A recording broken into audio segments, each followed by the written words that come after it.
Prepárense a abordar porque aquí arranca La Paradita de las 12. 2 horas viajando por las noticias, los deportes, la política, la farándula, la cultura y todos los temas que ocupan la atención diaria de los dominicanos y del mundo. Con ustedes, La Paradita de las 12, un detergente para la mente. Acompáñennos. La paradita de las 12, qué buena esta paradita, la paradita de las 12, qué buena esta paradita.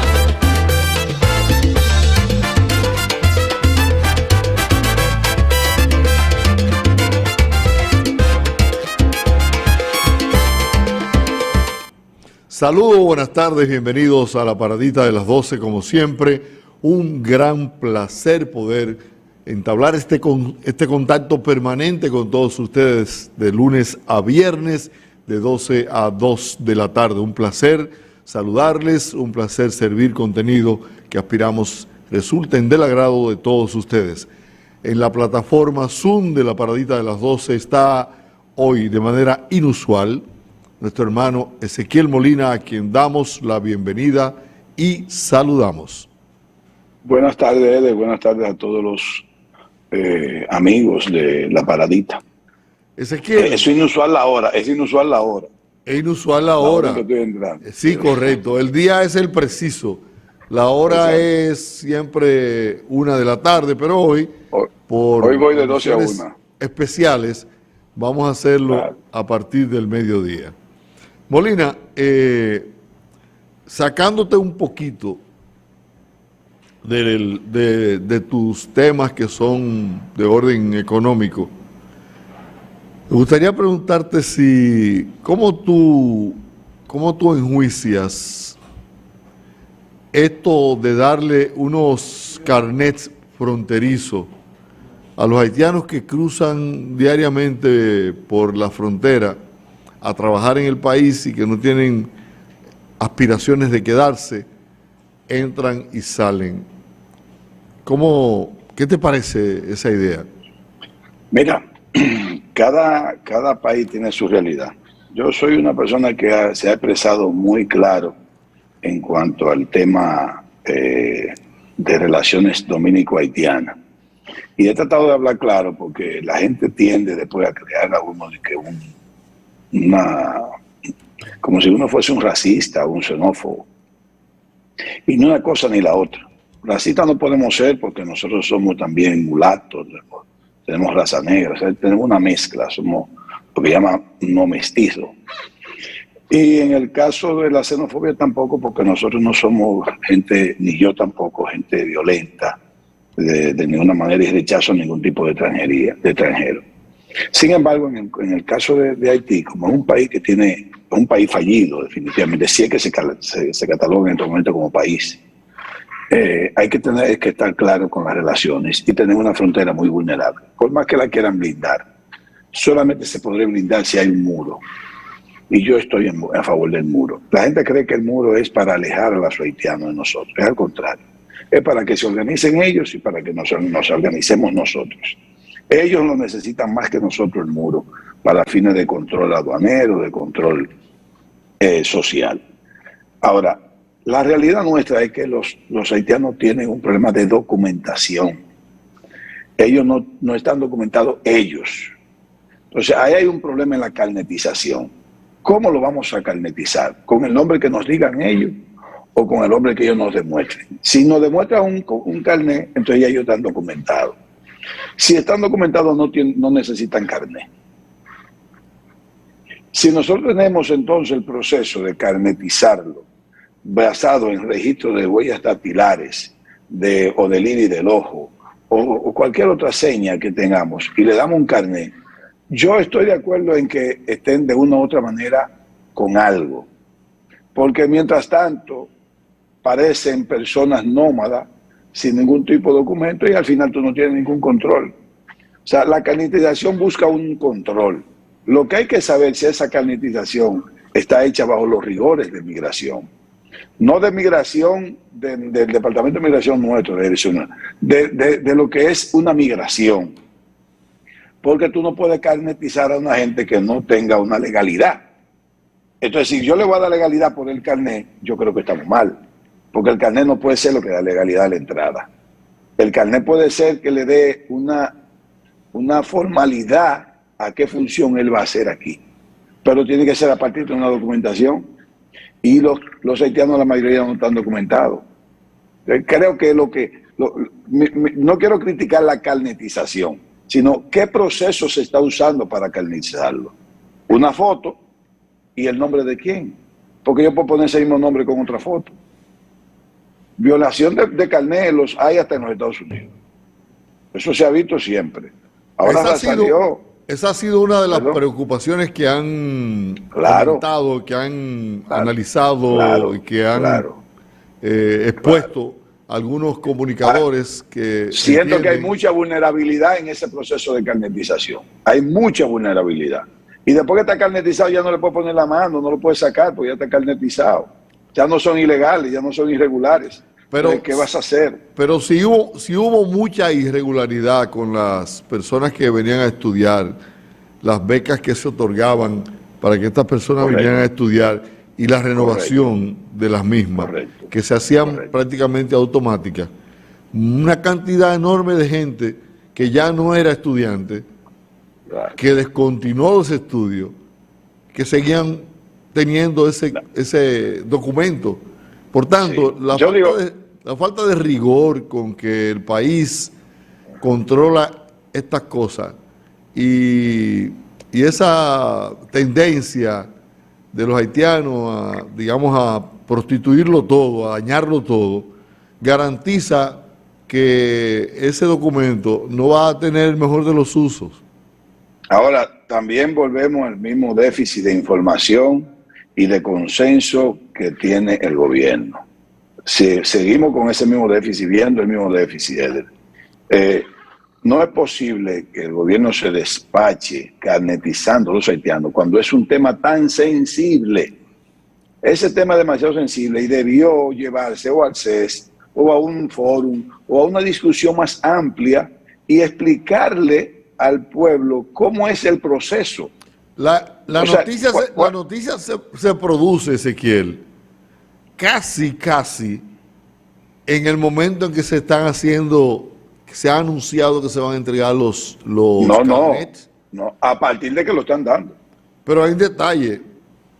Justamente en el día de ayer, y creo que en el día de hoy también, algunas instituciones civiles y militares de la frontera están reunidos porque tienen una gran perturbación. Primero, porque el país y esa zona específica del país se están convirtiendo en depósitos de gente, de todo tipo de gente, enajenados mentales, gente que la abandonan en ese territorio y se quedan deambulando, pero algo peor, en un momento en que se está hablando insistentemente en la parte del cuatrerismo que se está expresando en alguna zona de la frontera y que es protagonizada por dominicanos y haitianos.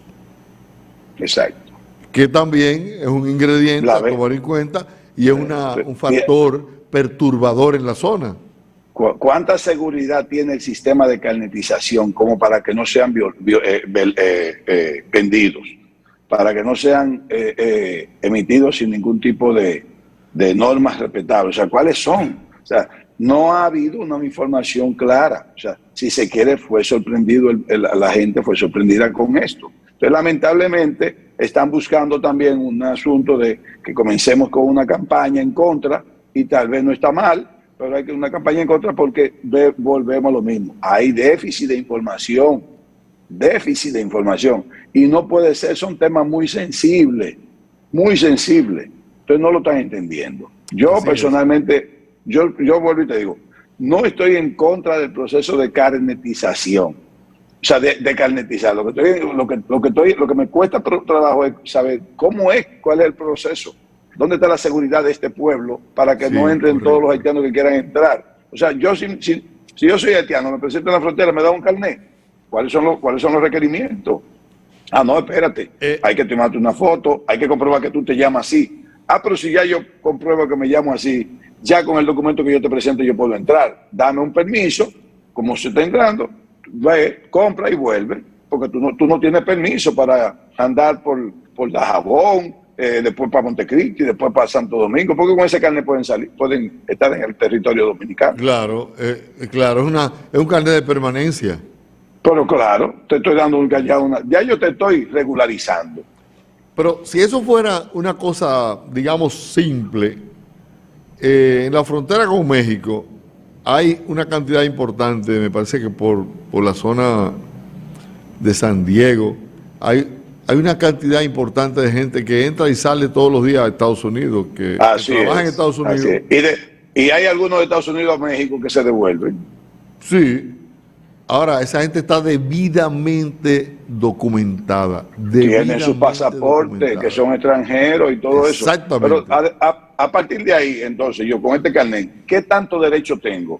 Si yo soy mujer y doy a luz, tengo ese carnet porque me dieron un carnet para lo que tenga para lo que me lo hayan dado, ¿qué derecho tengo? ¿Cuáles son los derechos civiles que yo tengo con ese carnet? Yo no lo dice tampoco. O sea, yo no sé cuántos derechos le han otorgado al haitiano que tiene ese carnet a partir de ahora. Correcto. No lo está diciendo. O sea, entonces, yo creo, vuelvo y te digo, que este tema sí es súper delicado. Sí. Y creo que el gobierno no debió sorprender a nadie con eso. Porque si hay algo que para mí había hecho hasta ahora el presidente bien, es las relaciones dominico-haitianas, la había llevado bien, se había juntado con Jovenel Moïse, había hecho algo, o sea, se había dicho lo que tenga que hacerse, que no se permita esto, que no se permita aquello. Bien, de hecho, tal vez algunas cosas no debieron quitárselas. Pero, ¿y esto? O sea, ¿y esto? ¿Por qué sorpresa? ¿Cuál es la necesidad? Sí. No, nos enteramos hoy de un proyecto que venía manejándose hace, ya supongo, varios días. Entonces a uno le extraña que se asuman estas posiciones casi a espaldas de la población y que crea más problemas, que le crea más problemas a la frontera que a los haitianos, a la frontera dominicana que a los propios haitianos. Mira, alguna gente que defiende, ahí tal vez me paso a la parte económica de la relación dominico-haitiana. Mucha gente dice que nosotros le debemos mucho a los haitianos, que los haitianos son los que construyen y los haitianos son los que siembran en este país. Si tú te pones a ver, es cierto. Las construcciones dominicanas, en cualquier edificio, fácilmente que tú ves que las constructoras tienen un 80 haitianos y un 20 dominicanos, en vez de ser lo contrario. En la parte de agricultura, es verdad, tú vas a los campos y ya tanto en Constanza, en Moca, en Puerto Plata, en La Vega, en Jarabacoa, en Semaná, en la parte turística también. Hay muchos haitianos. Sí. Y sin ellos, ya la mano de obra se reduce, porque hay dominicanos que no han querido hacer lo que están haciendo los haitianos. Y por eso le tenemos nosotros que decir que tenemos una deuda con los haitianos. Pero los haitianos no tienen deuda con nosotros. Los haitianos mandan más de 400 millones de dólares para su país todos los años. Más de 400 millones de dólares. Más, calculado en dólares. También la remesa de ellos depende de nosotros. Igual también de eso comen ellos también. Al contrario. Yo decía ayer, Ezequiel, yo decía ayer que ya es casi un mito aquello de los salarios a los haitianos. ¿Ustedes saben por qué? Porque los que siembran arroz en este país cobran exactamente igual que lo que cobran los haitianos. Igualito. Cuidado. Y hay que registrarlo igual. Y hay que registrar la seguridad social. Y son más exigentes que los dominicanos. A un dominicano que termina un jornal laboral hoy, tú le puedes decir, ven mañana que te pago por la mañana. Eso tú no lo puedes decir a un haitiano. No. Él no lo acepta. Tienen que pagarle ahí. Lo mismo que le paga a un dominicano. Ojo, no sé si en todo. Que estoy de acuerdo. No sé si en todos los tipos de labores. Hay que pagárselo. Pero no sé si en todos los tipos de labores. Pero bueno, pero yo estoy de acuerdo. Un día para un haitiano cuesta exactamente lo mismo que para un dominicano. Hoy día. Yo estoy de acuerdo en que le paguen bien. En materia de arroz. No sé si cortando cacao o sembrando otro tipo de productos. Es diferente. No en todos. En todo es igual. ¿Perdón? En todos es igual. Entonces, En la construcción, de hecho, hasta le sirve hasta de hotel. Las construcciones le sirven de hotel a los haitianos. Sí, ahí residen. Al mismo tiempo. Ahí residen. Pero, aunque no son las mejores condiciones, pero esas son las que ellos eligen, ¿no? Claro. Pero también, en este país tenemos un problema con los haitianos. Cualquier otro extranjero está debidamente, ¿cómo se dice?, controlado en términos de vivienda. Por ejemplo, los venezolanos. Los venezolanos tú ves que tienen o están en una pensión o están agrupados en un apartamento pequeño, 6, 5 o varios venezolanos.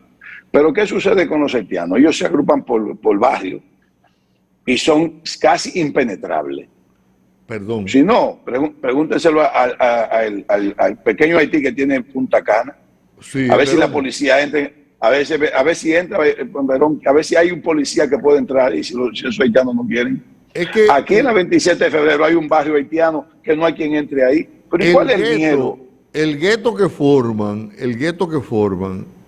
es exactamente el que ellos tienen como modo En Haití. de vida En Haití. allá en su Igualito, país, igualito. que hacen sus necesidades Entonces, en cualquier lugar, que duermen en cualquier lugar, que viven de manera amontonada, y el que le alquila una habitación a haitiano sabe que al mes va a encontrar 10 haitianos en la misma habitación. Entonces, para no tal vez ese tema que la gente puede usar que es rancio o es un cliché, nosotros tenemos que saber que como Haití es un país fallido, si lo consideramos como un país, o es un territorio fallido, esa vulnerabilidad que tiene Haití manda para cruzar a Dominicana. Es más fácil cruzar a pie que coger un avión o coger una yola. Es más fácil el cruce. Y eso nos va creando una vulnerabilidad a nosotros. Claro. Si nosotros tenemos muchas falencias o mucha deficiencia en materia jurídica, en materia legal, para con ellos, entonces nosotros por lo menos debemos controlarlo. Por eso yo estoy que entiendo que nosotros tenemos que hacer ese muro, pero ya, porque eso va a controlar un poco más. Ahora, si aún así tenemos puertas y ahora estamos carnetizando para que estén regular, sin ningún tipo de explicación, entonces ahí me preocupa más. Entonces, a mí me preocupa mucho ese proceso de carnetización. El problema haitiano nos puede desbordar. El problema haitiano nos puede descontrolar como nación. No, este país no puede asumir todas las debilidades y todas las debilidades que en todos los órdenes tienen los haitianos, porque es imposible echarse encima los problemas de educación, de salud, de pobreza, de educación que tienen los haitianos, incluso las mismas parturientas que ya van por un 30%.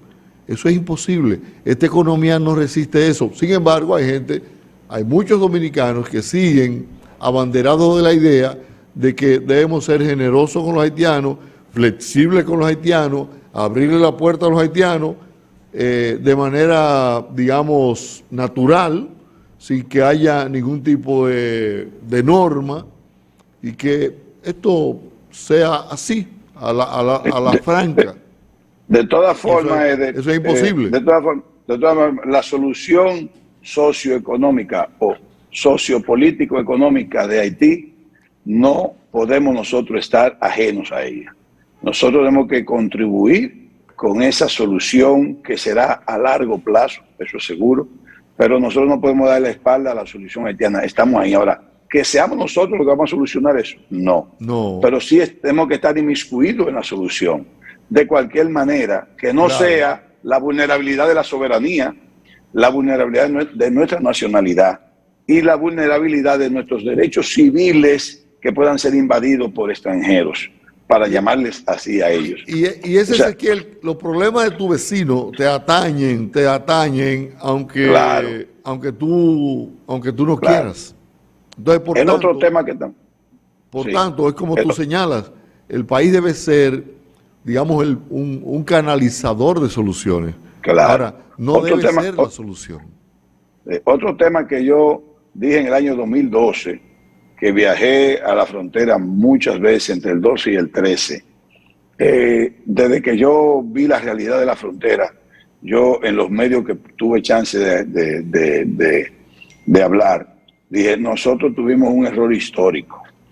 Nosotros dejamos la frontera como nuestro patio y debió ser nuestro frente. Nuestra puerta trasera debió ser el este, no nuestra puerta principal. Y te digo por qué. Porque por el este salíamos nosotros. Por el frente, por el oeste entran los haitianos. Y esa es la realidad nuestra. Nosotros debimos haberle prestado mucho más atención a la frontera, desarrollar un poco más o mucho más a Pedernales, a Elías Piña, a Dajabón, a Montecristi, a Jimaní, a Barahona.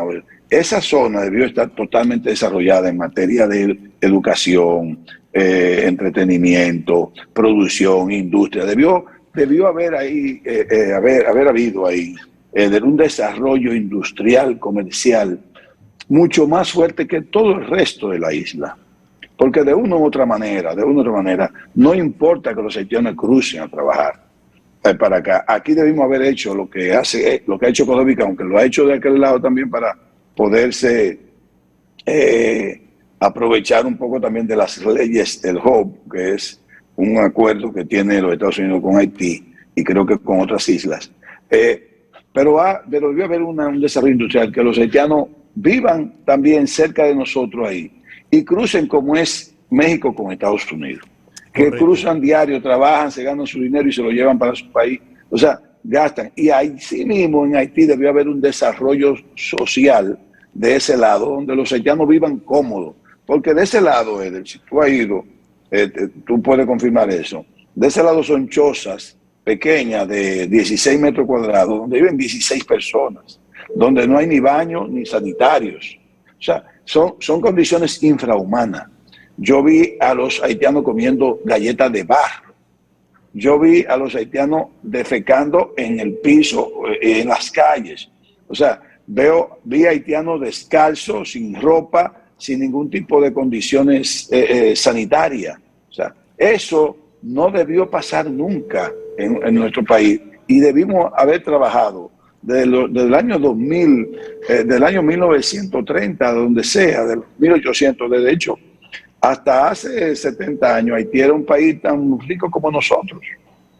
Entonces, todo eso nunca debió quedar en ese atraso social, porque si los dos países fueran igualmente desarrollados, aquí no hubiese tanto problema.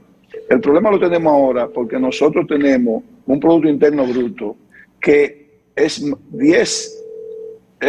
veces más grande que el nuestro. Es como hemos dicho otras veces aquí en el programa, un problema pequeño lo hemos dejado que se ponga grande y como problema grande amerita grandes soluciones. Exacto. Lamentablemente esa es la realidad. Yo creo exacto, que los políticos dominicanos han dado la espalda al problema y han cerrado los ojos ante esta haitianización del territorio dominicano. Exacto. Esa es una realidad. Sobre sus hombros caerá esa responsabilidad histórica de haber sido permisivos con esta invasión pacífica, desorganizada, caótica, que ha inundado nuestro territorio de haitianos. El gobierno está obligado a explicar este asunto de la calentización y tal vez sea otro tema más que van a tener que echar para atrás. Otro tema más. Ezequiel, ¿qué te parece si hacemos una paradita? Y entonces nos quedamos y al regreso nos hablamos un poquito de la intención que hay con relación a los impuestos que deberían pagar los médicos en sus consultas privadas y que al parecer hay negativa a hacerlo. Está bien, hablamos de eso en la próxima.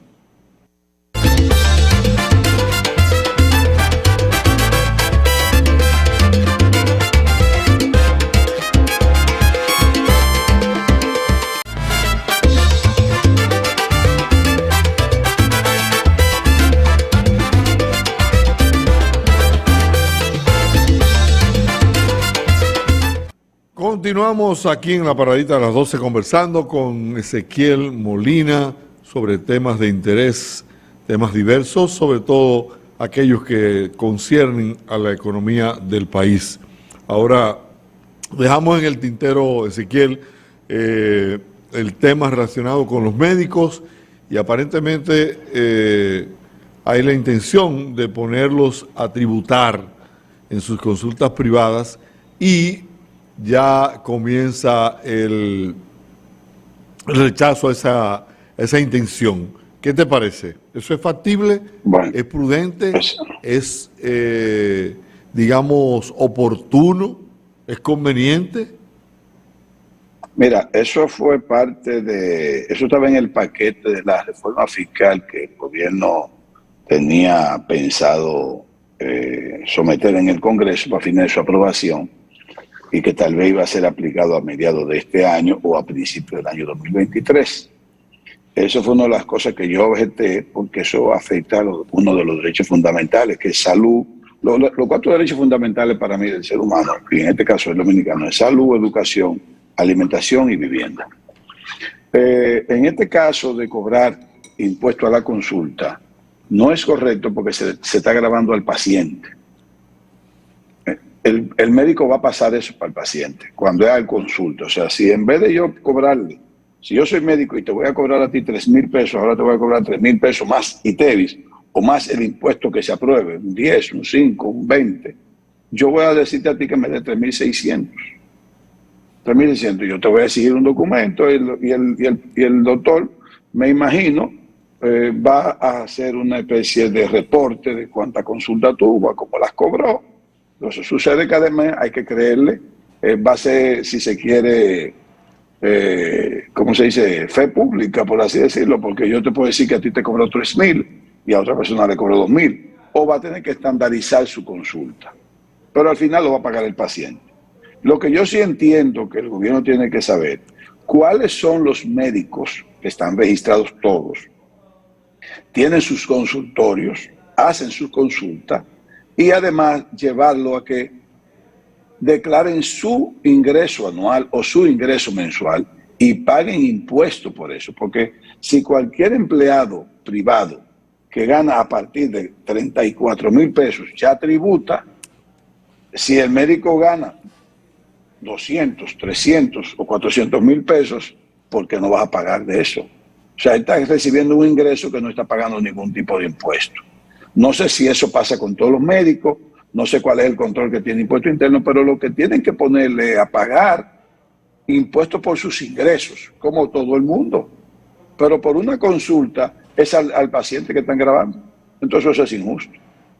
Bueno, yo pienso como tú que algo es una actividad económica importante. Hay muchos sectores donde algunos médicos ofrecen sus consultas que posiblemente no sea de ningún tipo de carga para esa población de pacientes que acude a esos centros médicos, que paga 2, 3 y hasta 5,000 pesos mensuales, por consulta. No creo que a una persona que pague esa cantidad de dinero el ITEVIS pueda hacer un gran contratiempo. Todos sabemos cuáles son los médicos y los centros médicos donde la tarifa de consulta es, digamos, de consideración. De todos modos, tal como tú señalas, algo deberían dejarle al país, algo de alguna manera, así como nosotros nos sacrificamos con pequeños negocios que manejamos centavos y de esos centavos tenemos que pagar impuestos, ¿por qué esa actividad que en algunos casos, ya en muchos casos, es tan lucrativa, no pudiera ser igual? ¿Qué cosa, qué Claro. excepción? Porque es salud.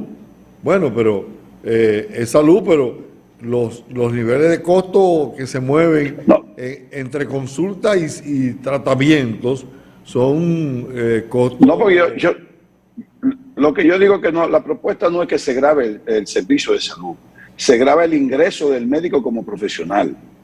Es simple, o sea, tú como médico recibes al año 1,000,000 de pesos. A partir de ahí, a partir de los 400 y algo que no paga, usted tiene que pagar.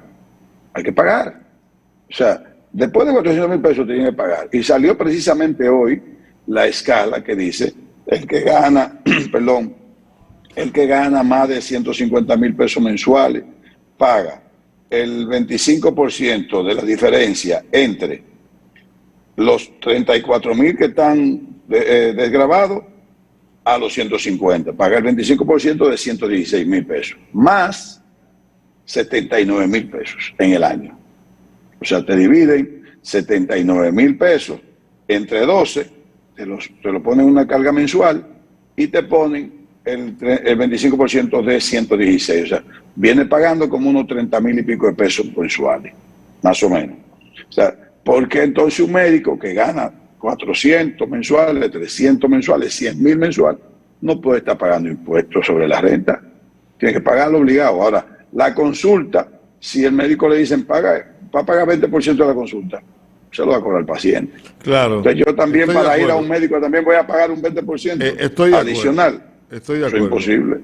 Eso no puede ser. Es un impuesto Totalmente que no de debe acuerdo. Totalmente de acuerdo. Pero, Claro, no puede ser. repito. Hay gente que no tiene ni para la consulta. Sí, lo que pasa es que aquí, ese médico que se gana 400 y 500 mil pesos mensual, no es que consulta a pacientes pobres. Yo lo sé que no. Pero si no recibe ingresos, Eder, si tiene una labor, miren, todavía en los pueblos, mira que la gente va a empezar, que yo estoy relajando, todavía en los pueblos hay gente que paga con, ¿cómo que le dicen a esto? En especie. En especie. Mire, yo conozco un médico amigo mío de San Francisco, que todavía él recibe una gallina de pago de la consulta. No, pero... Él la coge como un regalo. La coge como un regalo, él no exige eso.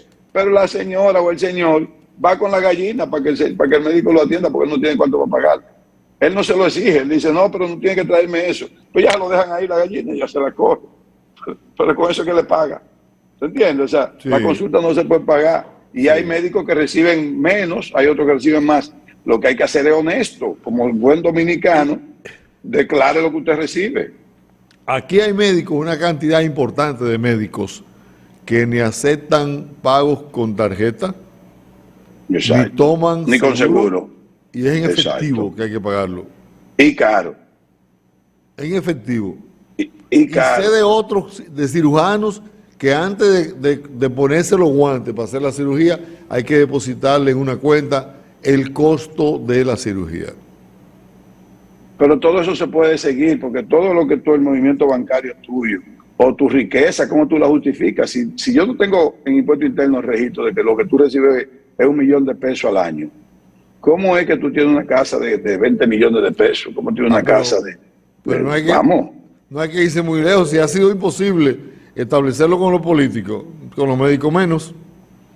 Está bien, pero ¿cómo tú puedes tener consumo por tarjeta de crédito de 250,000 pesos mensuales y en impuesto interno solamente te registra que tus ingresos son 100? Exacto.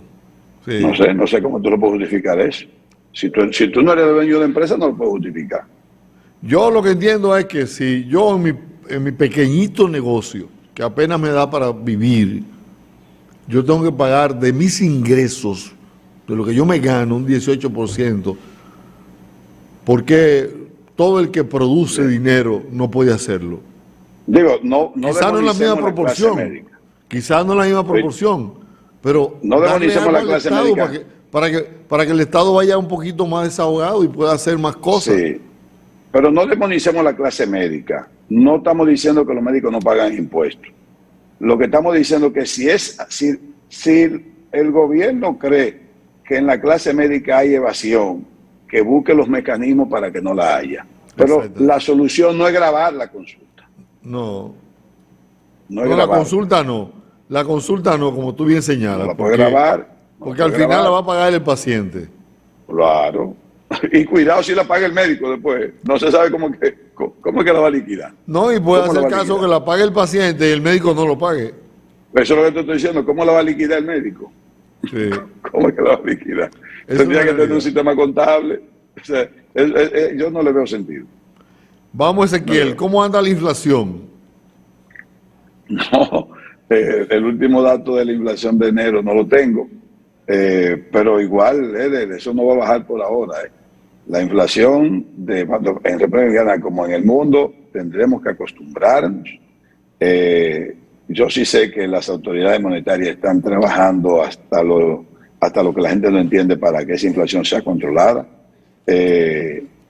Los precios siguen subiendo, el petróleo ya subió a 92. Recuérdate que te había dicho que el petróleo no iba a bajar, recuerda que te lo dije.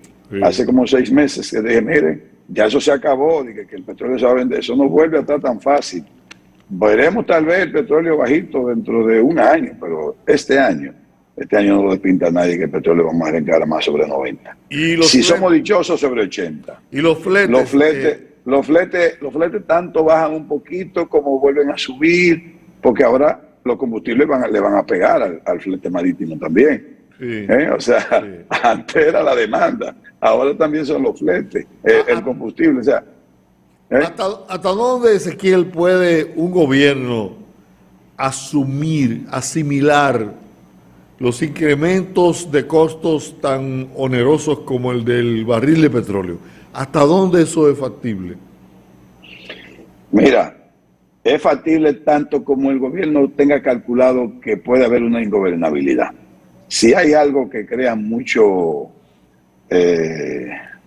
calor, mucha incomodidad, mucha impaciencia, mucha agitación. Agitación social. Es el costo del combustible. Mientras estén caros fuera y no estén tan caros aquí, yo creo que eso no es problema. Ahora, aquí están subiendo los combustibles con razón toda la semana. Con razón. El gobierno no quiere subir los combustibles. Ya este año el gobierno ha dado 1.500 millones de pesos en subsidio del combustible. 1.500 millones. Si mantiene ya, eso fue en enero, si mantiene esa línea, son 18.000 millones de pesos para subsidiar el combustible. Luego se va a agregar el subsidio a la energía eléctrica, que en vez de 780 podría subir si el petróleo sigue subiendo, porque todavía hay generación que depende de los combustibles fósiles. O sea, eso puede 1.000 millones de eléctricos más 18.000 millones de 57.000 millones de eléctricos y 18.000 millones de combustible, son más de 70.000 millones de pesos. Eso es casi imposible que el gobierno pueda sustentarlo, pero lo va a tener que sustentar tanto como entienda que puede haber una ingobernabilidad. Bueno, hay que buscar la forma. Realmente no la tiene tan fácil el gobierno, no la tiene tan fácil. Es una espada sobre la economía del Estado. Claro, creo que eso le deja poco espacio para maniobrar. Sí, va a llegar un momento en que el transporte va a subir, va a llegar un momento en que las empresas que no han subido sus precios, el combustible van a tener ya no lo van a poder soportar. O sea, la gente, los que necesitan combustible para trabajar en cuanto a empleados, en cuanto a la fuerza de venta, generación de servicios, hay empresas que dependen mucho del combustible para generar sus productos, sus servicios, no van a poder sustentar el costo, porque el gobierno lo está subiendo, justamente lo está subiendo. Justamente, fíjate que incluso siempre se queda corto. O sea, el gobierno debería subir para esta semana el combustible 20 o 22 pesos el galón. Si lo sube, tú sabes que va a haber problemas. Claro. Pero lo está haciendo despacito para ver en cuándo empata, pero el petróleo sigue subiendo y nunca empata. El gobierno sigue teniendo un déficit de 20 y pico de pesos por galón de combustible. Pero también creo que es precipitado el hecho de que en algunos pueblos del interior se estén realizando manifestaciones en protesta por los incrementos, porque eso pudiera generar situaciones peores. Si bien es cierto que es una calamidad para la población pobre, para la mayoría de los dominicanos, tener que pagar el incremento que genera todo lo que es el combustible, bueno, ¿qué hacemos entonces? ¿Complicarlo más creando complejidades sociales? Yo creo que también es una parte que va a meditar de la serenidad mental de los grupos sociales del país y de los políticos. Sí. Porque lo que menos nos conviene ahora es justamente precipitar situaciones de las cuales el gobierno no es directamente responsable. Esa es la realidad. Mira, hay que felicitar a la oposición política que no se está valiendo de este tema para pecar en más revuelto. Yo creo que los políticos en este momento están siendo muy, muy serios, muy responsables. Los políticos de oposición, a fin de que no quieran aprovecharse de eso, y lo están haciendo muy bien, y yo los felicito. Lamentablemente, en años atrás, ya la oposición hubiese hecho fiesta con este asunto, si hubiese tocado a otro gobierno. Yo no estoy de acuerdo en que la oposición aproveche nada que pueda finalmente crearle problemas a la nación en términos de paz social. No es culpa de este gobierno, no es culpa del anterior ni lo futuro. Sí, claro. Los precios de combustible Claro. van a depender siempre del precio del petróleo. Y eso Claro. no es problema. Estamos de acuerdo. Ahora bien, lo que estamos hablando tú y yo es que hasta dónde el gobierno puede subsidiarlo, hasta dónde la población va a tener que seguir siendo tolerante. Creo que no es con un anuncio explicando por qué el precio del combustible es tan alto, que lo estoy viendo ahora en el aire. Ya eso la gente no le va a hacer caso porque hubo una fórmula mal explicada que ahora le está rebotando. Ahora lo que hay que comenzar a decirle a la población, ¿por qué el precio de la gasolina está cara? Por el precio del petróleo. ¿Y por qué el petróleo ha subido? Por esto. ¿Hasta cuándo lo vamos a tener que sacrificarnos así? Eso es lo que creo que le está faltando al gobierno, de hacer explicación a la sociedad. Porque en cualquier momento la población que no va a coger fórmula, no la va a coger porque le explicaron una fórmula anterior que la gente lo vio como un 4 más 4 son 8. Y ahora sucede que ya en asunto de la gasolina, 4 más 4 no dan 8. Había una época, Ezequiel, en que si subía, pero si bajaba, no bajaba. Correcto.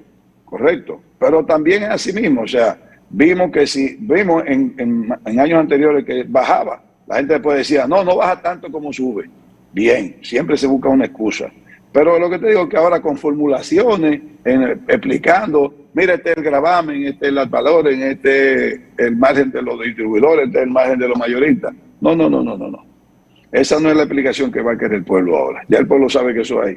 Es que hay que explicarle para que coja conciencia y tenga tolerancia, que no es un problema de este gobierno. No es un problema de que el gobierno la subió porque quiere ganar mucho dinero o porque el gobierno la subió porque es insensible. La subió porque no tiene de otra y porque no puede seguir aguantando el subsidio. No lo puede seguir aguantando. O sea, señores, estamos hablando de 20 a 22 pesos por galón que está subsidiando el gobierno.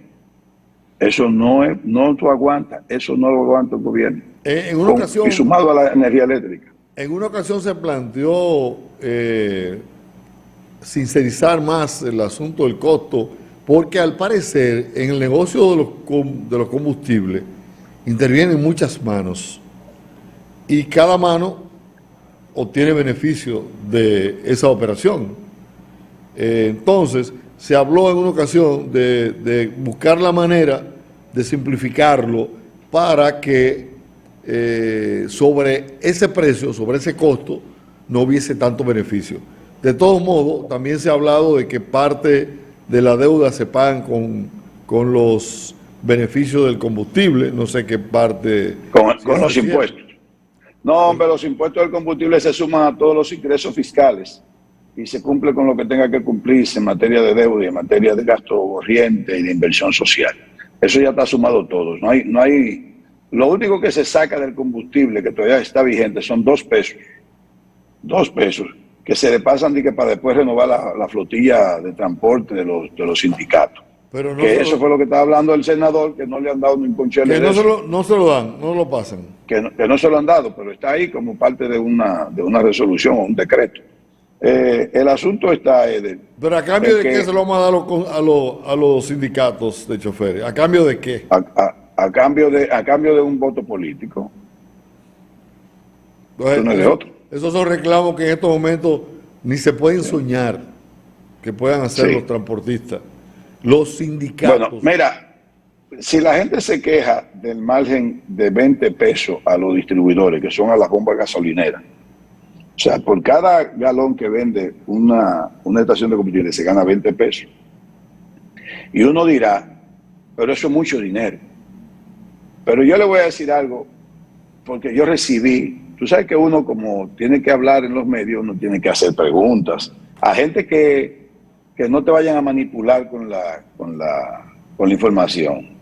Y es cierto, el margen es bastante bueno en materia de distribuidor y en materia de cosas. Pero ¿qué sucede? Hay marcas de estaciones de gas, te voy a poner el ejemplo de gas, que tienen 200 estaciones de gas. Y uno dice, si tiene 200, porque están ganando mucho dinero. Es verdad que están ganando dinero, porque si no tuvieran ganado dinero, no tuvieran esas 200. Sin embargo, casi el 50% deja pérdida. Casi el 50% Deja pérdida. de las estaciones. Ajá. Y tener tantas estaciones de combustible, independientemente de que es un negocio, ha ayudado a que la gente no tenga que trasladarse tanto a echar combustible, para echar combustible. Por ejemplo, importar el combustible premium, aquí comenzó una sola estación a traerlo. Y yo en mi vehículo tenía que ir a esa estación, no importa donde yo estuviera, a echarlo. Pero ya todas los tienen y ya yo puedo echar mi combustible premium en cualquier sitio. Estamos hablando del diésel. Entonces, cuando tú tienes una estación de gas en cualquier paraje de cualquier pueblo de aquí, tú le estás facilitando a los comunitarios de ahí, que son pocos, a echar combustible para ellos tener gas para su vivienda y a tener su transporte seguro. Y no tienen que trasladarse a echar combustible lejísimo porque no vale la pena. Entonces, vamos a decir que se ha diseminado a nivel nacional todo lo que son estaciones de combustible y de GLP, de gasolina y GLP. Y eso ha ayudado para que se vea como a la misma gobernabilidad social. Correcto. Porque muchas dan pérdida, Las otras dan beneficios tanto que para sumarla toda, perdón, da beneficio completo el negocio. Pero esa es una gran ventaja que tenemos nosotros en materia de lo que es la diseminación de los combustibles y el margen. Ya el otro margen, el margen de los mayoristas, que da 14, habrá que ver qué implica ese 14 pesos por galón. Es mucho, yo creo que es mucho, pero hay que ver cuáles son las inversiones que tienen que hacer y ver qué tanto puede sacrificarse. Pero igual, si tú le dices a la gente que le va a costar 2 pesos o 3 pesos menos por eso, por bajarle el margen nada más, creo que no vale la pena. Si el gobierno puede reducirlo, que lo reduzca, pero no para rebajarlo al precio del combustible necesariamente, sino para tener más ingresos fiscales para poder hacer una mejor distribución de la riqueza. Correcto. Porque bajarlo se lo baja a los ricos y a los pobres. Bueno, vamos a sacarle el jugo a Ezequiel, no sé hasta qué tiempo tiene disponible, porque... Vamos a ver, yo te digo, me falta un poquito más. Yo puedo durar un poquito más de tiempo. Vamos a sacarle el jugo a Ezequiel hoy, porque mis compañeros me han dejado solo y espero llenar este contenido de cosas interesantes para ustedes, y lo que Ezequiel plantea nos compete a todos. Antes de continuar, me voy a la receta espiritual de la farmacia GBC para que todos nos fortalezcamos. En el transcurso de la vida he conocido a muchas personas. Algunas han marcado mi vida y otras han pasado desapercibidas. Pero a las que más he admirado son aquellas que tienen motivos para hacerse importantes, pero su corazón es tan simple que no le dan lugar al egoísmo. La humildad es una virtud tan escurridiza que una vez que uno piensa que la tiene, ya no está. Cuenta una historia de un niño que recibió la insignia del más humilde y se la quitaron porque la usó. Decir yo soy una persona humilde es lo más lejano a una humildad de corazón. La humildad se nota en los ojos, las palabras, nuestras acciones. Esta puede abrirnos las puertas más importantes de la vida, las puertas del corazón de la gente. Exigir respeto es como cazar a una mariposa. Síguela y nunca la vas a alcanzar. Pero siéntate quieto y se posará sobre tu hombro. No busques que nadie hable bien de ti, solo haz lo que tengas que hacer por vocación, pasión y dedicación. Como consecuencia, eso puede traer buenos comentarios, los cuales serán alimentados con tu personalidad y con tu forma de ser. ¿Quieres que la gente hable bien de ti? Nunca hables de ti mismo. La modestia es una de las mejores joyas que puedes llevar. Recuerda, la humildad no se demuestra, se percibe. No importa lo que consigas, lo que logres o dónde llegues, siempre recuerda de dónde viniste. Y de paso, prepárate, porque me huele a tierra nueva.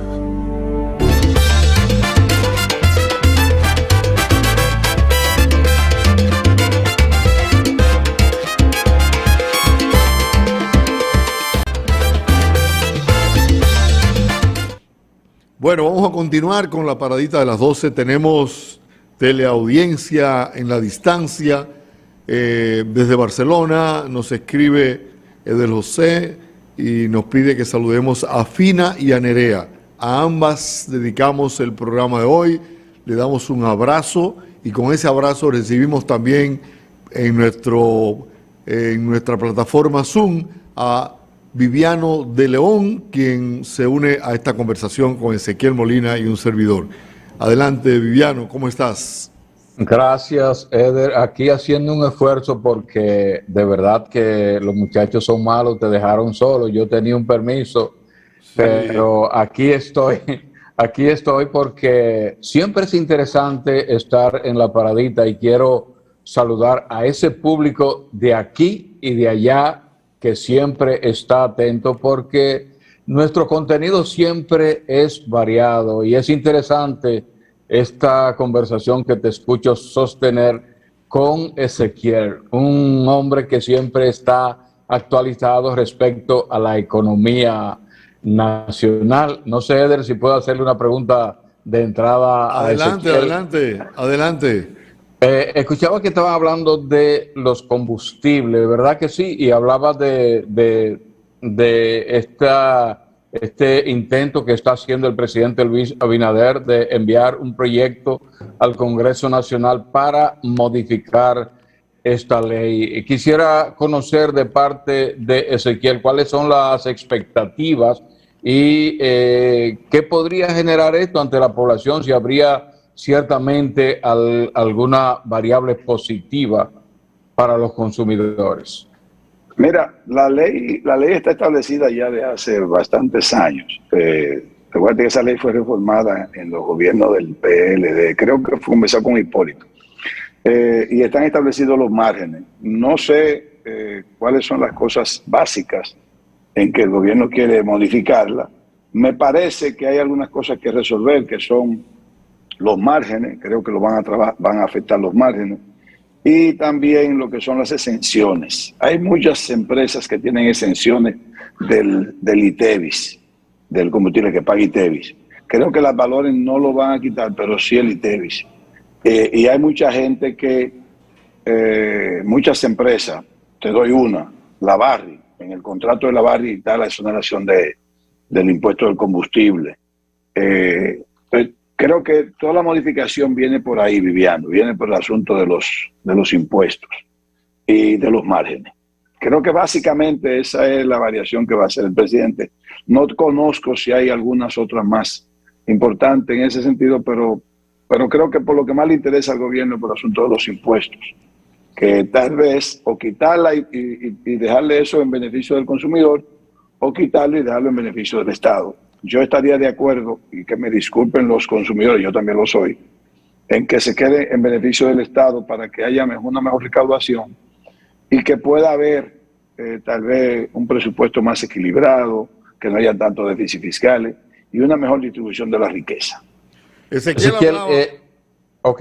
Adelante, está adelante, bien. Viviano, adelante. No, le quería preguntar a Ezequiel su parecer, porque hemos visto que los combustibles, eso no es de ahora, sino de gobiernos pasados, e inclusive todos los impuestos que hay incluidos en los combustibles, pues vienen de leyes y modificaciones pasadas, pero vemos como que la gente está un poco afanosa en querer culpar de manera directa al ministro de Industria y Comercio respecto a estas salsas.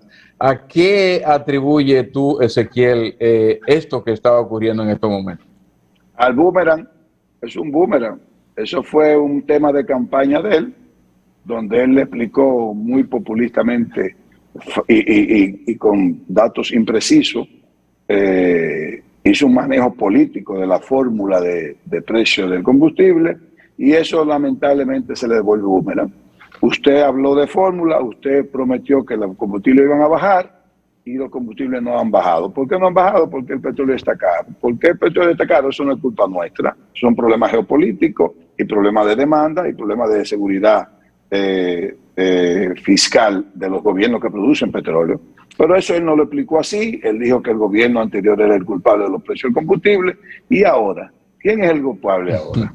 Sí, lo que pasa, hay una mala interpretación ahí, porque yo he visto el video y en ningún momento he visto que él prometió bajar los combustibles. Lo que hizo fue explicarle a la población que tenía parte importante de la refinería, porque ciertamente se paga impuesto para adquirir un galón de combustible y eso, si se quiere, yo como ciudadano lo entiendo de que él puso en conocimiento de la población algo que la población no conocía. Pero como tú dices, bueno, es una la gente lo interpretó.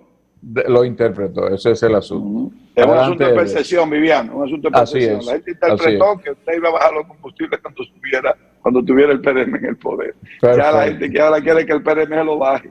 Porque no depende del PRM ni depende del presidente, depende de precios internacionales. Y la verdad es que se está sacrificando fiscalmente el gobierno el 22 pesos por galón. Es 22 pesos por galón. Es una situación que está viviendo el mundo entero y estaba viendo una información que habla de que más de 33 países tienen los precios de los combustibles por encima de los precios que están rigiendo en la República Dominicana. A mí no me gusta nunca, Viviano, la comparación. Yo nunca creo en la comparación de que, mira, esto se vende más caro en otro país que aquí. Sí. Yo no creo eso. Yo lo que creo es que aquí están más baratos que lo que deberían estar. Eso sí yo creo. Debería estar más caro, de acuerdo a lo que cuesta. Claro, y de acuerdo a los márgenes. Por eso dicen, no, porque se están ganando mucho dinero. El gobierno está ganando 70 pesos por galón, los distribuidores están ganando 20. Bueno, nadie va a hacer un negocio sin ganar. Nadie lo va a hacer. Y el gobierno tiene el petróleo también como un ingreso fiscal. ¿Por qué no? También tiene que hacerlo. Es un consumo que se demanda mucho. Pudiera ganar más, pudiera ganar menos. Bueno, ya eso es una necesidad o una situación. Pero yo creo que el gobierno no aguanta mucho tiempo el 22 pesos por galón de subsidio. Además de que tiene que ser más creativo porque ahí están beneficiándose los ricos, los no tan ricos y los pobres. El financiamiento es global a través del combustible. Todos los subsidios regularmente tienen ese problema, que como no son focalizados, los subsidios generalizados tienen ese problema. Igual que la luz, la energía eléctrica se la subsidian al rico y al pobre, el combustible también es al rico y al pobre. Correcto. Yo no estoy diciendo ahora que todo hay que cargarle siempre todo al rico, pero lo que entiendo que los que más tienen que pagar y los que menos tienen que pagar. ¿Cómo lo va a hacer el gobierno? Que busque una creatividad en eso, que busque algo, que se crea. El subsidio, cuando se aplica a los combustibles, genera una desigualdad porque a mí me cobran exactamente igual, mejor dicho, me benefician exactamente igual que a uno que tiene mayor capacidad que yo para pagar la diferencia. Exacto. Y a uno que tiene menos también. Y exactamente. Sí. Bueno, pero lo que sí, para cerrar ese tema, el gobierno está pagando 22 pesos por combustible, subsidiándolo. Si fuese a la fórmula, a la misma que dijo Hito Bisonó, tuviera que tener 22 pesos más caro. Pero antes de finalizar el tema, Ezequiel, un televidente me informa que ciertamente, como tú has señalado, la cercanía que produce la popularización de las estaciones de combustible ha sido de provecho para los consumidores porque tienen facilidad en cualquier esquina encontrar una estación de combustible y eso facilita y ahorra. No obstante, pienso que también eso ha creado dificultades porque, como me señala ese amigo televidente, hoy día no son todas las estaciones que son capaces de vender 50,000 galones diariamente. Así es, así mismo. Porque hay una competencia más agresiva.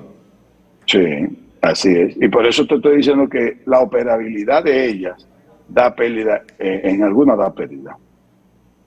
Bueno, ahí está la fórmula de Hito. Sí. Hito no entendió que él se la aplicó a la gente, a alguna gente que nada más, lamentablemente tienen el sexto de básica. Sí, sí.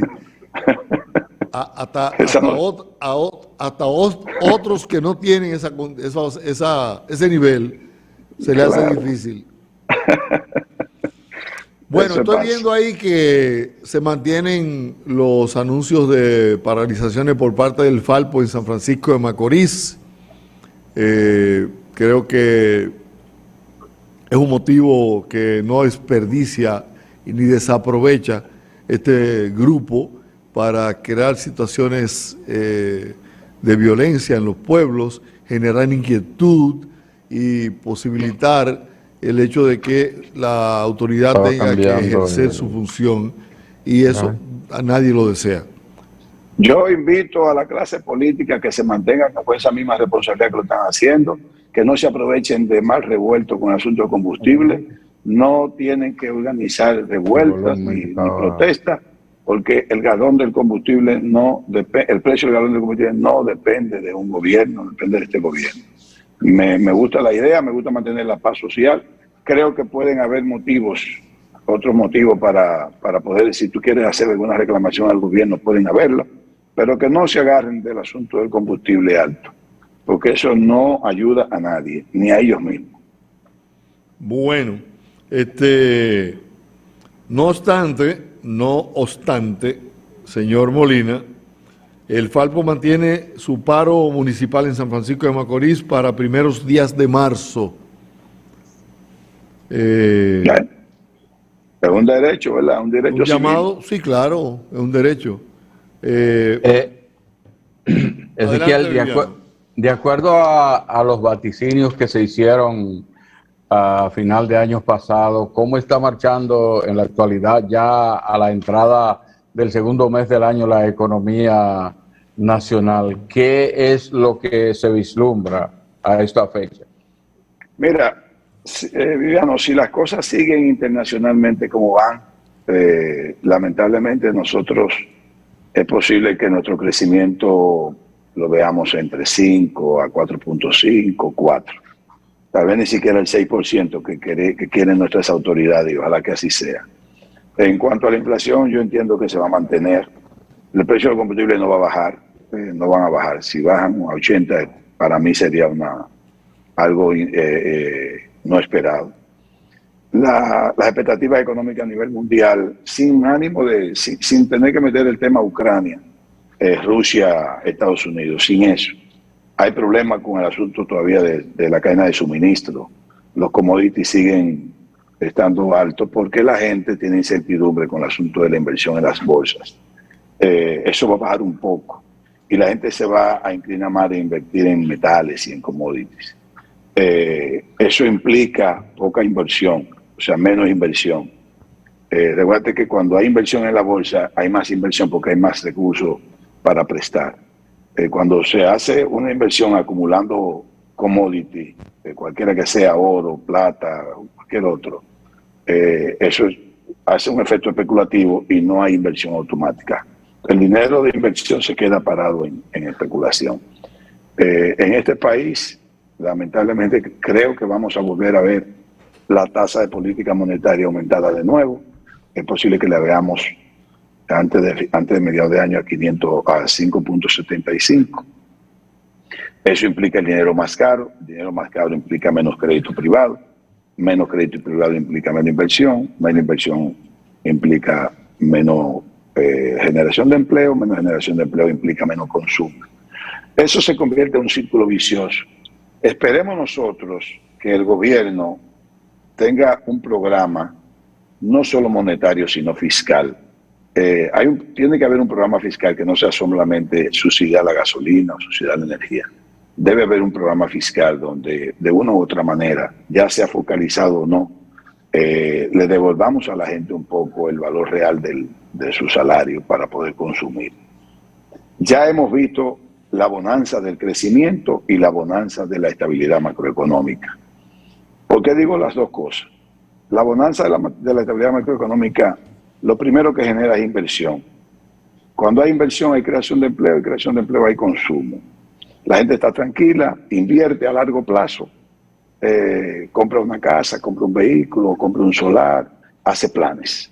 Cuando hay estabilidad macroeconómica la gente hace planes a largo plazo. Cuando no la hay, los planes son a corto plazo. El corto plazo es simplemente un consumo posible, ni siquiera es el consumo al que tú aspiras, sino al posible. Y eso se crea una especie como de estancamiento de la economía. Es un asunto delicado, hay que tomarlo con pinza. Yo personalmente tengo mucha fe en el manejo del sistema de la política monetaria.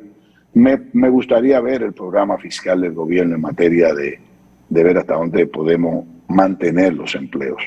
Si acaso no puedo cumplir con la generación de empleo que tengo en mi programa, yo estoy hablando como si fuese gobierno, entonces yo buscaría un programa fiscal que junto con la política monetaria me lleve a por lo menos mantener los empleos y tal vez crecer en suplir o satisfacer el problema del crecimiento vegetativo de la demanda de empleo, porque no vamos a poder cumplir con todo.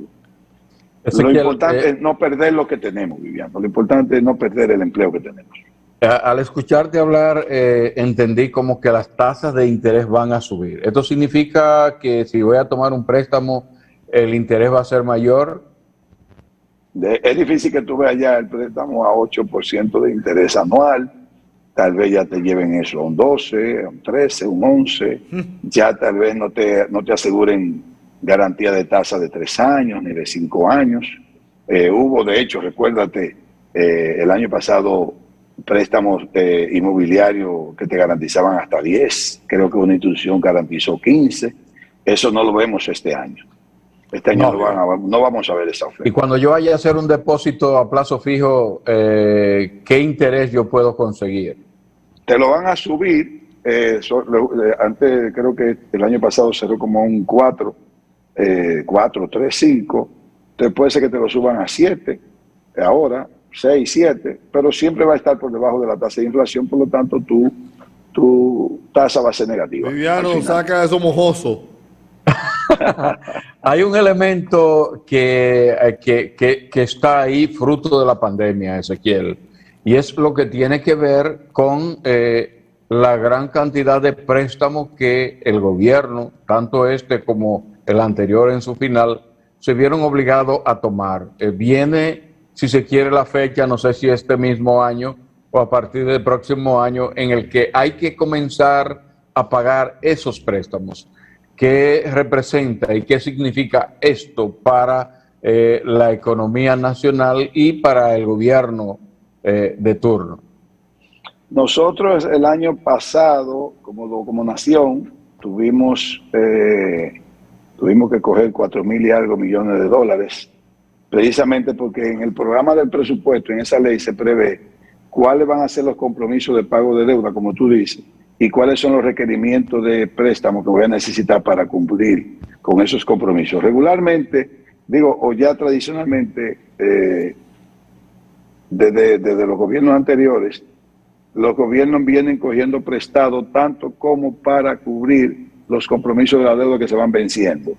Y por eso yo vengo diciendo desde el año 2010 que ya este país creó un problema de desfase, porque a partir de que tú coges préstamos para pagar tus préstamos, tú te vas endeudando más siempre endeudas más. Y este país coge más prestado de lo que necesita para pagar la deuda que se va a cumplir. Aumenta el valor absoluto y lo único que te venden es que baja con relación al Producto Interno Bruto. Este gobierno realmente tuvo un éxito. Bajamos la deuda con relación al Producto Interno Bruto casi 8 puntos porcentual con relación a la expectativa que teníamos. ¿Y cómo se explica? Pero en términos absolutos aumentó. ¿Y cómo se explica, Molina, que los más ricos son los que más deben? ¿Cómo así? Que los países más ricos son los que más deuda tienen. Bueno, ¿La soportan más?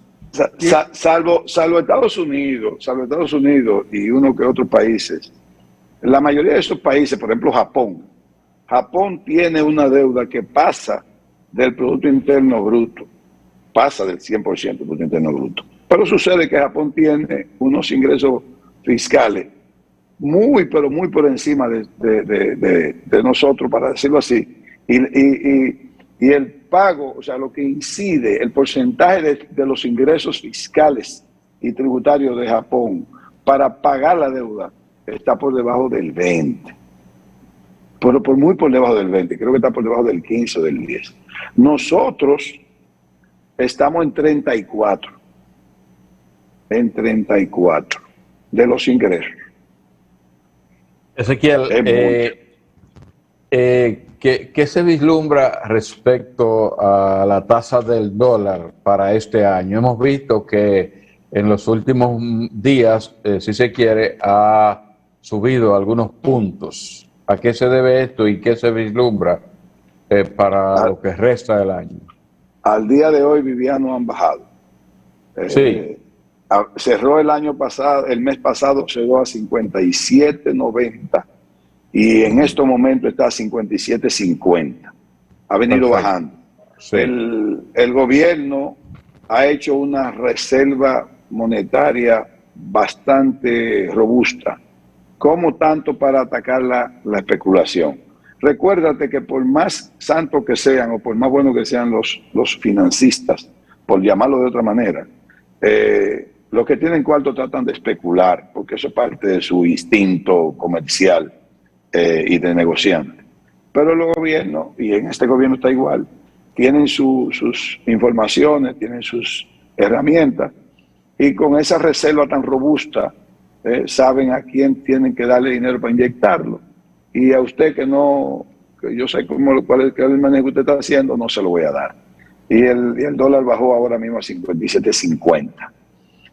O sea que no nos debemos preocupar mucho por el asunto del dólar. Recuerde que lo que tenemos es una estabilidad relativa, no es una estabilidad absoluta, y no relativa. Y ahora mismo yo creo que el dólar en este mes no pasa a 58 nunca, y creo que para mediados de año tendremos un dólar a 58.50, 58.50. Terminaremos el año a 60, 59, pero no va a pasar mucho problema con el dólar, porque vamos a seguir recibiendo divisas bastante buenas. El turismo no va a caer, el turismo va a aportar sobre 7.000 millones de dólares. Las remesas, las exportaciones van a llegar fácil a 10.000 millones de dólares. Las remesas bajarán a 8. O sea, con inversión extranjera. Seguro, Viviano, eso yo lo aseguro, vamos a recibir más de 30.000 millones de dólares en divisas, mucho más de ahí.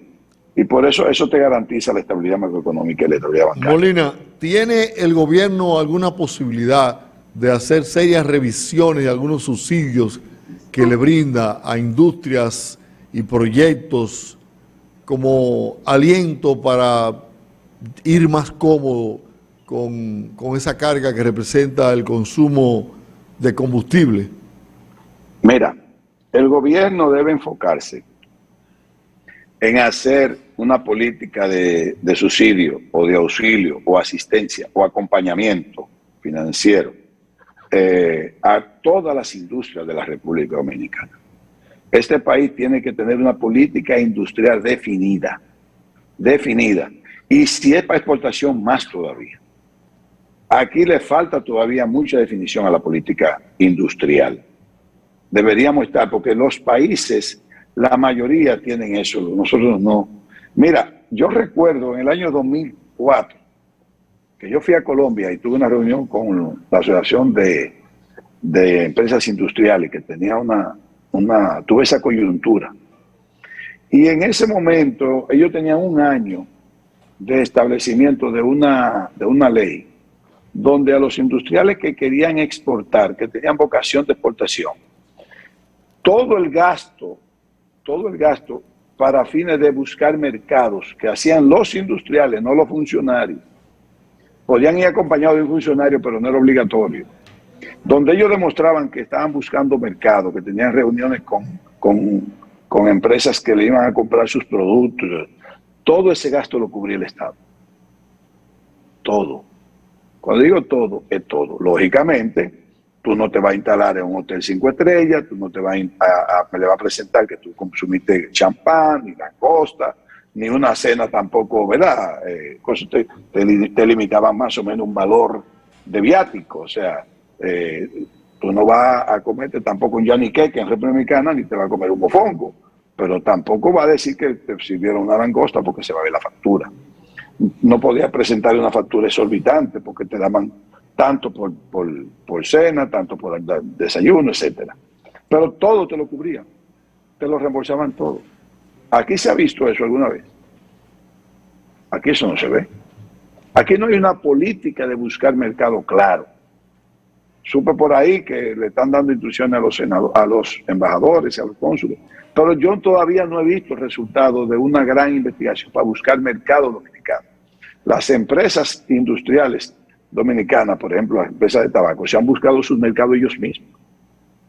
Que se han promovido ahora una promoción, bien, pero estamos hablando de buscar mercado, nada más no es la promoción del producto en sí.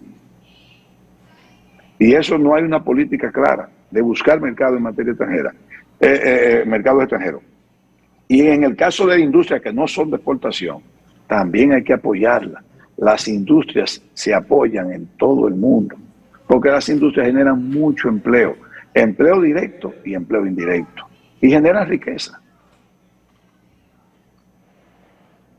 Bueno, vamos entonces, Molina, ya para concluir en el bloque siguiente. Vamos a hacer una paradita y al regreso Todavía tú me vas a necesitar. ampliamos los comentarios sobre otros temas, sobre este mismo. No sé si en el tintero queda alguna pregunta por hacer. No sé si Viviano me tiene alguna otra pregunta. Bueno, la pregunta que te iba a hacer es respecto a las expectativas de la creación de más fuentes de empleo. Hemos visto que ciertamente, y es algo real porque yo eso lo he podido vivir de cerca, en lo que tiene que ver con el sector zona franca y la pequeña y mediana empresa, pues ha habido un aumento de las fuentes de empleo, pero en las demás áreas habrá pues ese crecimiento que ha habido, esa recuperación de las fuentes de empleo. Bueno, oportunidades para crecer hay, Viviano. Por eso te decía que tiene que haber una política más definida, ya sea con la MIPYME, ya sea con las micro, y con todo el tamaño, cualquier tamaño de una industria o de una empresa industrial de creación de productos. Debemos tener una política más definida, mucho más definida. Recuerde que la MIPYME, las políticas son diferentes a las que no son MIPYME, porque la MIPYME lo que hay que hacer es clúster, hacer un encadenamiento con ellas y ver cuáles son sus ventajas y que una se supla con otra. Lo que son turismo, tenemos que incentivar empresas que alimenten nuestro turismo, que son exportaciones internas. Todas esas cosas habría que ver qué estamos haciendo como país y qué nos falta hacer como país, para fines de que sea ya algo más sustentable. No que sea una política coyuntural de un gobierno X, sino una política estatal, no una política gubernamental. Creo que nos falta eso, Viviano. ¿Qué te parece el incentivo, ya por último, el incentivo que está haciendo el presidente para que las compras pues vayan hacia esas pequeñas y medianas empresas de manera que se puedan fortalecer? Mira, siempre cualquier apoyo a ese sector es importante. A mí no me gusta mucho que desde el presidente salga necesariamente eso como un decreto. Debe haber de eso de como una política de que esas empresas también tengan una participación. Mira, yo te voy a decir algo. para que tú veas que lo que te estoy diciendo que es un asunto de política. Yo a veces soy una persona que escudriña las licitaciones, cualquier licitación. Y si tú te pones, te voy a invitar a que lo haga, Viviano, como investigador que tú eres. Perfecto. Y te vas a dar cuenta que el pliego de condiciones descarta una micro. Claro, pero 100%. El pliego de condiciones descarta una micro. Entonces tú no haces nada como presidente, mandar un decreto para que compren, si las licitaciones descartan las micro. Ahora, si es que tú me vas a decir, no, porque yo lo que estoy hablando es que con decreto es que las compras de 5,000, de 10,000 pesos, bueno, pues eso lo hacen siempre. Eso lo hacen siempre. Pero si así no hay problema. Ahora, las licitaciones descartan las micro. Hay otro detalle. En la propia ley de compras y contrataciones hay un 20% que debe estar reservado para las micro y pequeñas empresas. Eso nadie lo respeta y todo el mundo le pasa por encima. El 20% Sí, pero que hay que ver. Entonces, en materia de publicidad. Es decir, Hay que ver. del 100% Exacto. del presupuesto publicitario de una tienes institución razón ahí. pública, Tú tienes el razón 20% ahí. debe estar destinado para las micro y pequeñas empresas de publicidad. Pero eso no ¿Y se qué están respeta. haciendo? ¿Y qué están haciendo con eso? Están haciendo grandes colocadoras de publicidad que se lo dan todo a ella. No se lo dan a publicitarias ya pequeñas. Y que tienen existencia de 20 años, de 25 años, no que se colocaron ahora con este gobierno coyunturalmente, que siempre hay algunas que se instalan. Y esas Siempre hay grandes, en las licitaciones que se hacen, esas grandes son las únicas que califican porque la exigencia de capital no es ni siquiera para medianas. Entonces lo que hay que ver grandes, muy grandes. Lo que hay que ver, Viviano, es cuáles son los rublos o los renglones o el sector de productos en que se dedican mucho las micro y las medianas negocios. A ver dónde puede el gobierno intervenir para que ellas se mantengan vigentes y se sigan desarrollando. Porque las licitaciones siguen haciendo. Vamos a hacer una paradita. Yo tengo que desconectarme. Te agradecemos infinitamente todo el tiempo dispensado. Un abrazo. Viviano de León y yo nos quedamos en el set, así que gracias, Ezequiel. Hasta el próximo miércoles. No se muevan, continuamos. Espero Ezequiel, que te haya por lo menos satisfecho la. Claro que sí, un placer, un placer. Okay. Tenemos que seguir hablando porque usted edifica, no solamente a nosotros, sino a los televidentes. Así es. Un abrazo. Bueno, una paradita al regreso, la parte final, la colita de este espacio en breve. No se muevan.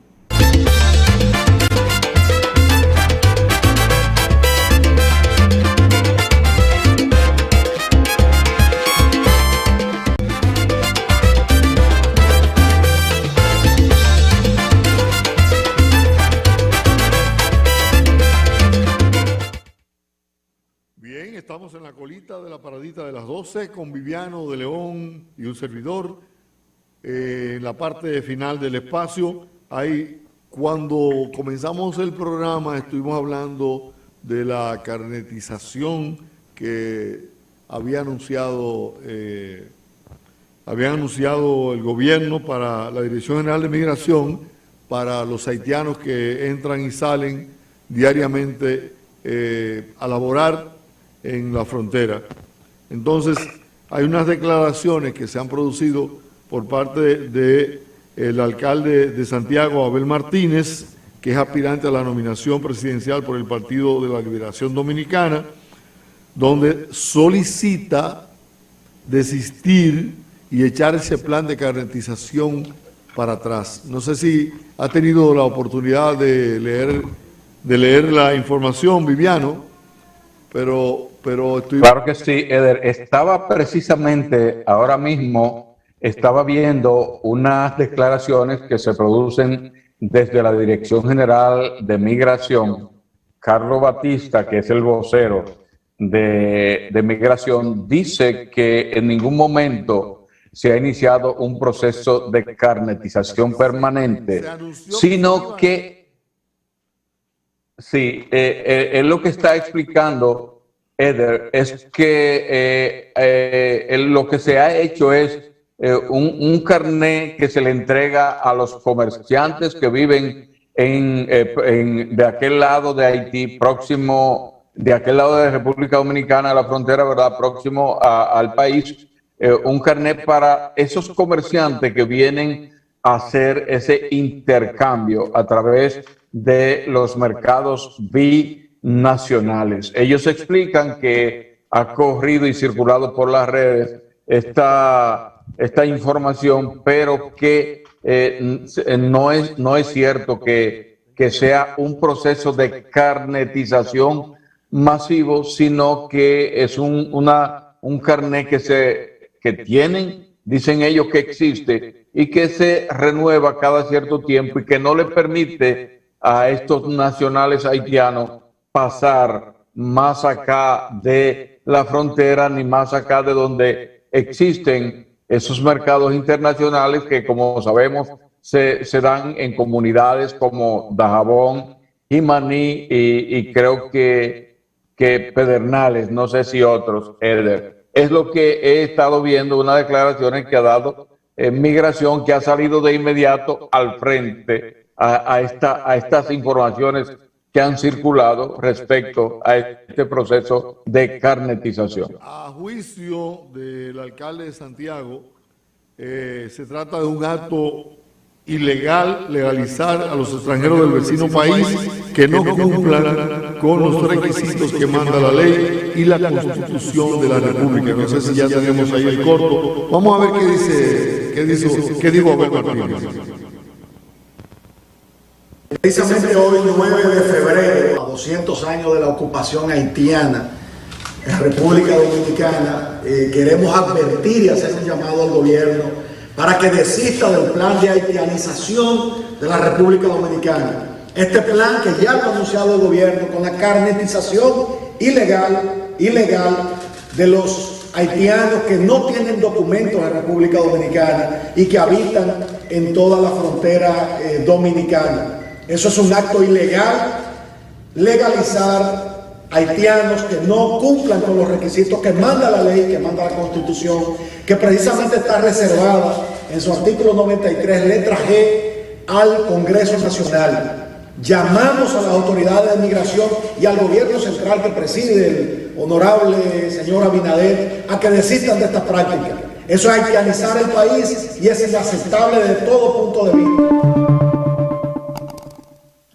Eder, si me permite, voy a leer, si se quiere, un párrafo de lo que dice Migración. Migración dice: Migración niega emisión de carnet de permanencia para habitantes fronterizos. Explican que según la ley de migración no se puede emitir un carnet de permanencia, pero sí un permiso para habitantes fronterizos. La Dirección General de Migración desmintió este martes que la institución esté emitiendo carnet de permanencia para habitantes fronterizos en la República Dominicana como circula en las redes sociales. El encargado de Relaciones Públicas, Carlos Batista, explicó a Diario Libre, y digo a Diario Libre, bueno, porque lo estoy leyendo de Diario Libre, que según el reglamento de la ley de migración no se puede permitir un carnet de permanencia, pero sí un permiso para habitantes fronterizos a través del cual pueden realizar actividades comerciales. Textualmente dice, ya para concluir, el reglamento de la ley de migración habla de un programa, pero de regularización, el carnet fronterizo.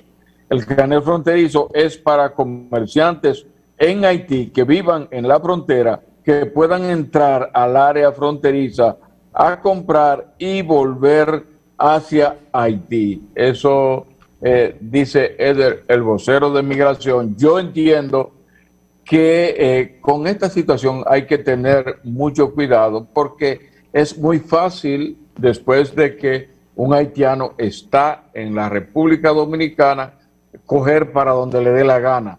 No creo que haya ese control estricto. Entonces las autoridades deben ver muy bien lo que están haciendo, porque bastante nacionales haitianos que tenemos en la República Dominicana de manera ilegal. Pero si los haitianos entran con tanta facilidad por la frontera al país, no portando ningún tipo de documento que le faculte para hacerlo, ¿qué será cuando sí dispongan de un documento que le permita entrar y salir a su antojo? Con los pocos controles que hay en nuestro país, ese carnet se va a cualquierizar y se va a complicar la situación porque se van a multiplicar los carnets. Esa es una realidad. Y vamos a tener gente carnetizada, sí, claro, viviendo en Bávaro, viviendo en Santo Domingo, en cualquier lugar, porque tienen un documento que les faculta para entrar y salir. Es algo muy delicado, Eder, y creo que el propio presidente de la República y las autoridades competentes deben ponerle atención. Estamos, no se celebra, bueno, se cumplen 200 años de la ocupación haitiana y toda esta situación está viva en la mente de muchos dominicanos, aunque no existiéramos para esa época. Entonces, ¿qué debemos hacer? No estamos discriminando a nadie, pero sí hay que mantener el control de la entrada y salida de extranjeros, porque no estamos hablando solamente de haitianos, aquí hay muchos extranjeros ilegales, entonces hay que ponerle atención a esta situación. Hablamos de los haitianos porque prácticamente, y yo lo digo, en muchas comunidades, y no solo de la frontera, sino más cerca de la capital y más lejos, pues nos tienen invadidos, y entiendo que esto es algo a lo que hay que ponerle atención. Siempre hemos sido solidarios. Es delicado, eso es delicado, Viviano. Sí, es muy delicado. Y aunque esté facultado Migración para otorgar estos permisos, creo que amerita de algún tipo de análisis, porque en las actuales circunstancias esto va a tener mucho rechazo de la población. Bueno, ya están viendo la dimensión de la preocupación cuando el alcalde de Santiago se manifiesta en contra del otorgamiento de estos carnets. De manera que, sí, porque ciertamente es delicado que se le faculte a una gente a entrar a un territorio y salir cuando le dé la gana solo con un carnet. Y yo lo que le pido principalmente a los políticos cuando hablen de esto es que no politicemos esto, porque si miramos hacia atrás, otros gobiernos han sido muy permisivos. Lo que tenemos es que estar unidos como dominicanos enfrentando esto porque somos dominicanos, porque es nuestra soberanía, porque nos duele estar invadidos. Entonces hay que ponerle atención a esto, pero lógico, no mezclemos esto con lo político porque estemos en circunstancias adversas. Además, Sí. Viviano, aquí nadie está libre de culpa. Eso es lo que quiero decir. Aquí nadie está libre de culpa. No, hay que poner... La responsabilidad es compartida. Así es Nadie, compartida. Ningún político, ningún gobierno se ha interesado en ordenar esto. Claro, eso mismo digo yo, Eder, con el tema del transporte en la República Dominicana. Ningún gobierno puede venir a hablar porque todo lo que han hecho es crear el monstruo del caos y ahora la solución no es fácil. ¿Quiénes estamos pagando las consecuencias? Bueno, los ciudadanos. Entonces hay que ponerle atención. La intención del presidente Danilo Medina fue un asomo, pero se quedó ahí. Claro. Se quedó sencillamente en una posición fijada en un cónclave internacional que todo el mundo aplaudió, pero no pasó de ahí. Claro. Los haitianos siguieron entrando como perro por su casa.